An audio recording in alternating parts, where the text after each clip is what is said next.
আপনি শ্যামপুকুরে এসেছেন শুনে আমাকে বারবার অনুরোধ করতে আমি নিয়ে এলাম ঠাকুর। সবার চোখকে ফাঁকি দিতে এই সাজেও নিজেই সেজেছে। বেশ করেছিস মা, বেশ করেছিস। শোন মা, ভক্ত হবি কিন্তু বোকা হবি, বোকা হবি। জয় মা, জয় মা। মা, তুই সেদিনের ঠকিয়েছিলি, সেদিনও তোরে আশীর্বাদ করেছিল। তুই আজ ওইরে ঠকিয়েছিস, আজ তোরে আশীর্বাদ করছে রে। তোর মনোবাসনা পূর্ণ হোক রে মা, মনোবাসনা পূর্ণ হোক। জয় মা, জয় মা, জয় মা।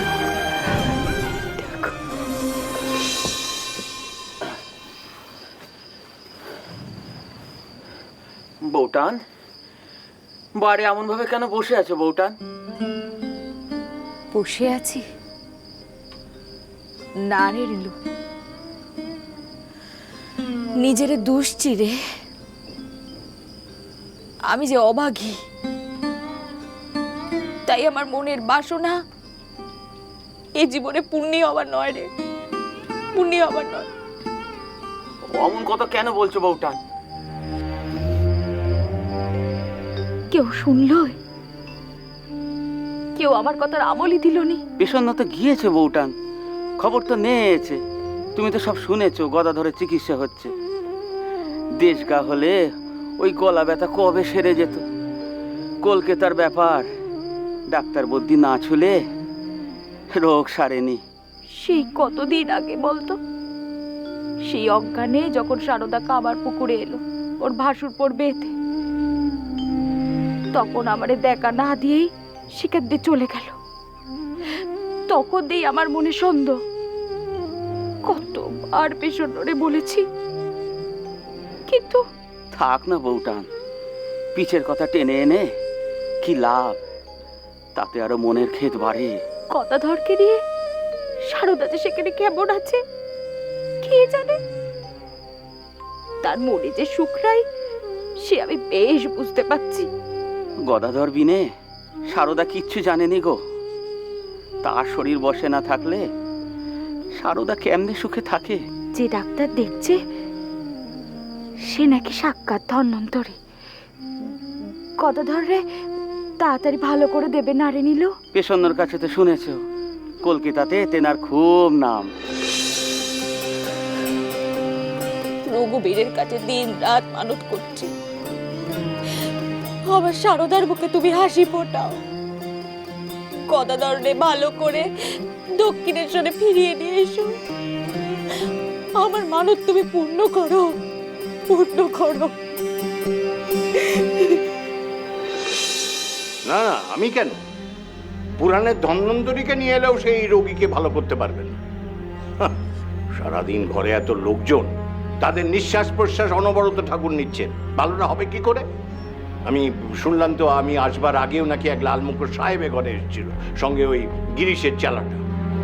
আচ্ছা, এটা কি দক্ষিণেশ্বরের নাট মন্দির? অবারিত দ্বার, যে আসবে সে ওর চরণ ধরে বসে যাবে?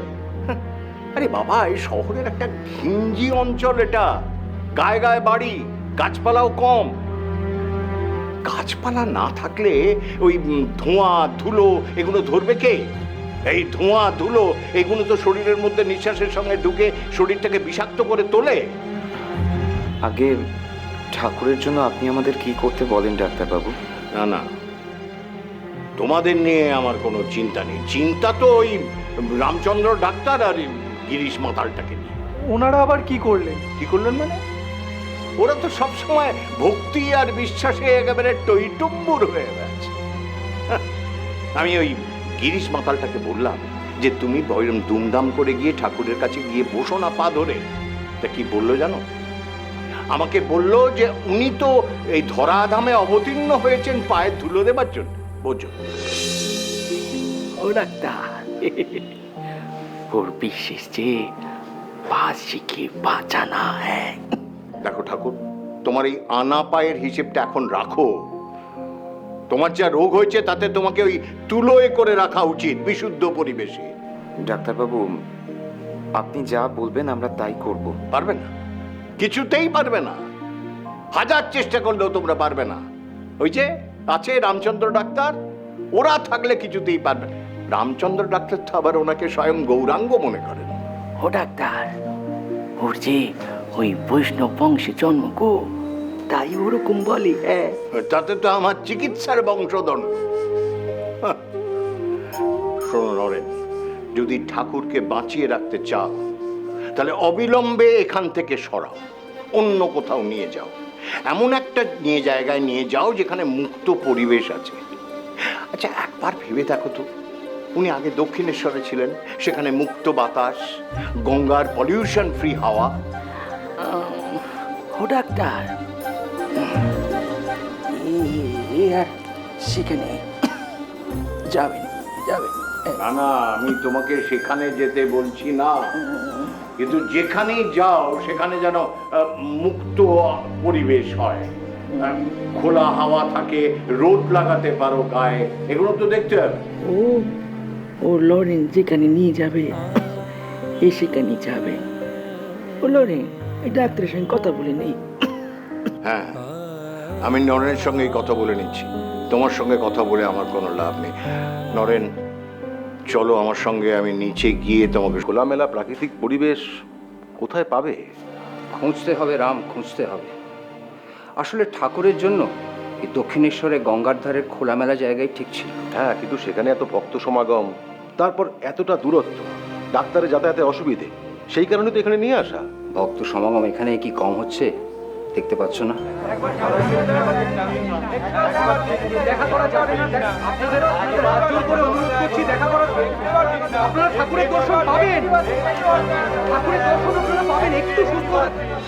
এভাবে দিনের পর দিন তাদের ঠেকিয়ে রাখা হচ্ছে। তারা কিছুতেই বুঝতে চাইছে না ঠাকুরের অবস্থার কথা, উল্টে আমাদের ভুল বুঝছেন। ওদিকে ঠাকুর ও ভক্ত আসবেন শুনে ডাকছেন ভেতরে, নিরঞ্জন যেতে দিচ্ছে না, কারণ ঘরে মা আছে, তার অসুবিধে হচ্ছে। তিনি তো সিঁড়ির চাতাল থেকে গভীর রাত পর্যন্ত ঠাকুরের ঘরে যেতেই পাচ্ছেন না। হ্যাঁ, তাই তো সব দিক ভেবে ডাক্তার ঠাকুরকে অন্যত্র নিয়ে যাওয়ার কথা বলেছে। ঠাকুরের অবস্থা যা দেখলাম, তিনি খুবই কষ্ট পাচ্ছেন, অথচ মুখে কিছু বলছেন না। আচ্ছা রাম, হ্যাঁ, একটা কাজ করলে হয় না? কি? ধরো যদি আমরা ঠাকুরকে দক্ষিণেশ্বরে রেখে দিয়ে ওয়াচে রাখি, কঠোর ওয়াচ। না, ঠাকুর আর দক্ষিণেশ্বরে ফিরে যেতে রাজি নয়। সেখানে নিয়ে গেলে যে কটা দিন বাঁচার সম্ভাবনা রয়েছে সেটাও হয়তো আর থাকবে না। না শরৎ, যে কোনো মূল্যে ঠাকুরকে বাঁচিয়ে রাখতেই হবে। হ্যাঁ, কিন্তু কলকাতা শহরের মধ্যে খোলামেলা প্রাকৃতিক পরিবেশে বাড়ি পাবে কোথায়?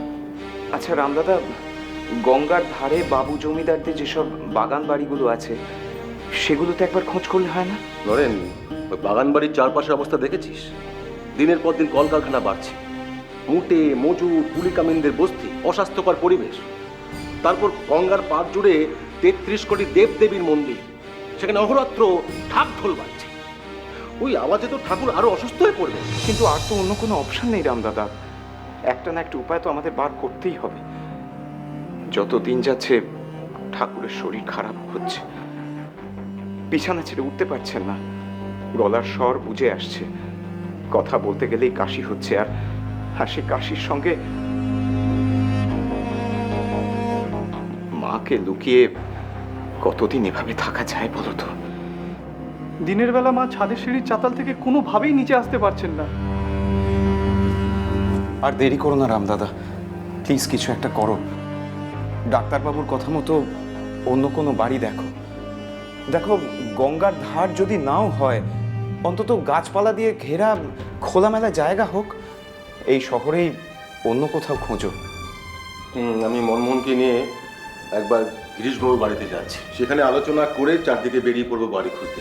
চলো মনমোহন, চলো। তোমরা বাড়ি খুঁজতে বেশি দেরি করো না রামদাদা, আমাদের যত দেরি হবে ঠাকুরের কিন্তু শ্বাস নিতে তত কষ্ট হবে। আচ্ছা নরেন, ঠাকুর এখন কি করছেন? একবার কি তার সঙ্গে?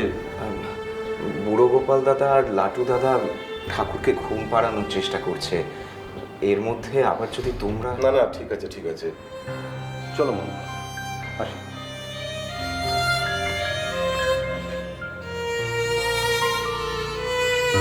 ডাক্তার বলেছেন বটে কলকাতার মধ্যে গাছপালাওয়ালা কোনো বাড়ি দেখতে, তবে সেটা কি পাওয়া সম্ভব নরেন? ঠাকুরের জন্য আমাদের ডিকশনারি থেকে অসম্ভব বলে শব্দটা মুছে ফেলো শরৎ। হ্যাঁ মা, লক্ষণ পাইনের ভাইয়ের মুখ দিয়ে সব শুনে আমি ছুটতে এলাম তোমার কাছে খবরটা দিতে। এই দেখো না, দেখো মা, দেখো মা, আমার হাতটা এখনো কাঁপছে মা, দেখো দেখো। মা, ও মা, এ কি শুনলাম গো মা, এ কি শুনলাম? ও শিবরাম, তুই আমাকে কি কথা শোনালি রে বাপ? আমার কথা এর এত বড় অসুখ করেছে? আমার কথা না না, আমি দুঃস্বপ্ন দেখছি। কিন্তু কিন্তু তোরা দুজনেই তো আমার সম্মুখে বসে আছিস। না না না না, আমার কথা এর এত বড় অসুখ করতে পারেনি ঠাকুর, আমার কথা এর এত বড় অসুখ করতে পারেনি। হ্যাঁ শিবরা, তুই বল না, তুই যা শুনেছিস সবকিছু ঠিক শুনেছিস? মাগো, ও মা, আমি তোমারে বলছি ওই লক্ষণের ভাই ওর সঙ্গে মস্করা করেছে। আমি তোরে বলছি ওই লক্ষণের ভাই তোর সঙ্গে মস্করা করেছে। আমার খুড়ের মতো না। খুড়োরে মেয়ে কেউ মস্করা করবে দিদি? করতে পারে? কথাইটা সেখানে অসুখ করে পড়ে আছে, আর আমরা এখানে একটা খবরও পেলাম না। এই ভাই, তোকে ওই লক্ষণের ভাইকে কি বলেছে আমারে সব বল, সব বল আমারে। ভক্তরা খুড়োরে অনেক আগেই নিয়ে গেছে কলকাতায়, পরে নাকি খুড়িরেও নিয়ে গেছে, কিন্তু ওনারা কোথায় আছে আমি জানি না। লক্ষণের সঙ্গে দেখা করতে লক্ষণের ভাই দক্ষিণেশ্বর গিয়েছিল, শুনেছে যে লক্ষণও জানে না তারা কোথায় আছে। মানলুম যে লক্ষণ জানে নে, কিন্তু তোর দাদা রামনাল সেও কি জানে নে? সে কি একটা বার এখানে এসে খবরটা দিয়ে যেতে পারলো নি? হয়তো দাদা কাজের চাপে আসতে পারেনি।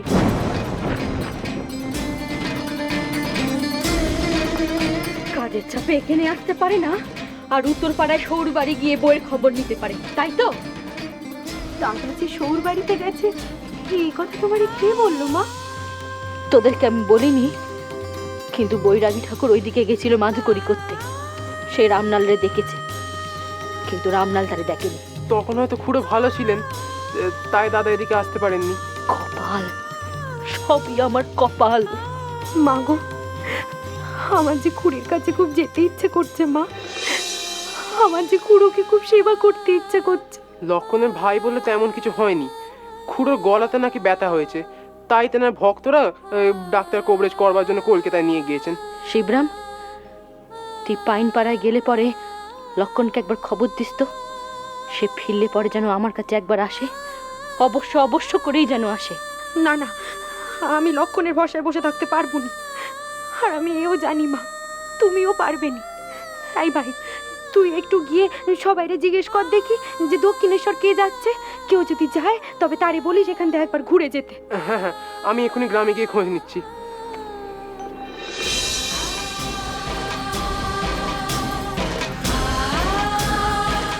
এর অসুখ করেছে আর তার ভক্তরা তেনাদের ডাক্তার বদ্যি দেখাতে নিয়ে যাচ্ছে, কিন্তু তার নিজের রক্তের সম্পর্কের ভাইপো সে কি করলে? না না, রামনাল আমার গব্যের সন্তান, সে তার খুড়োর জন্য কি করলো এটি আমাকে জানতেই হবে।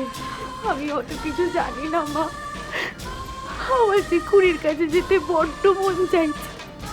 ও মামা, আমাকে খুড়ি আর খুড়োর কাছে পাঠাবে মা?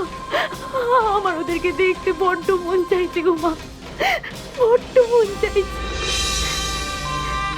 কোথায় তারা থাকে, কি তার ঠিকানা, কিছুই তো জানি না রে মা। কেমন করে তোকে পাঠাই বল দেখি? একবার দক্ষিণেশ্বরে গেলে আমি সেখানকার ঠিকানা ঠিক খুঁজে বের করে নেব মা। তুমি আমাকে আর না করো না, আমাকে ওখানে যেতে দাও মা। খুড়ির যে আমারে এখন খুব দরকার, খুব দরকার আমার। বৌমা, আয় না।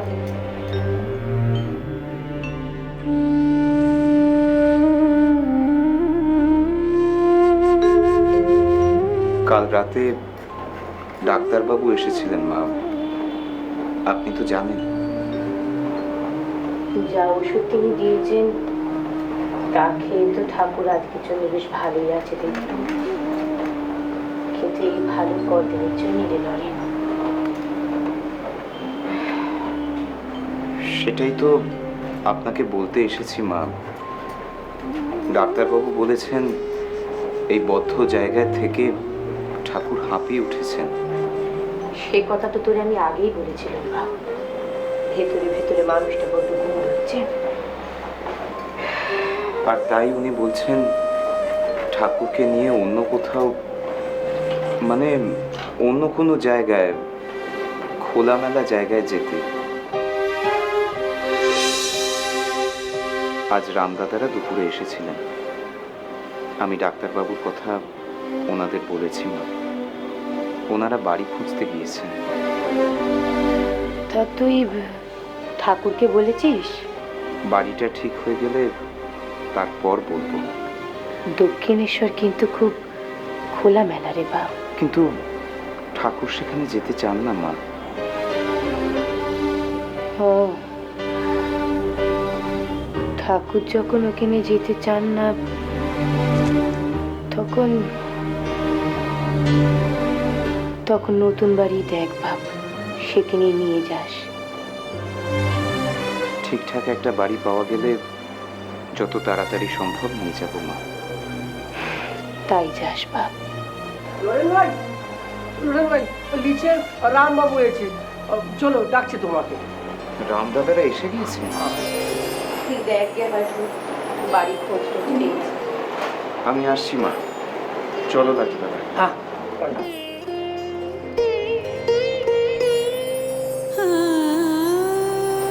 হে রঘুবীর, ওরা যেন একটা ভালো খবর পায়, একটা ভালো খবর পায়।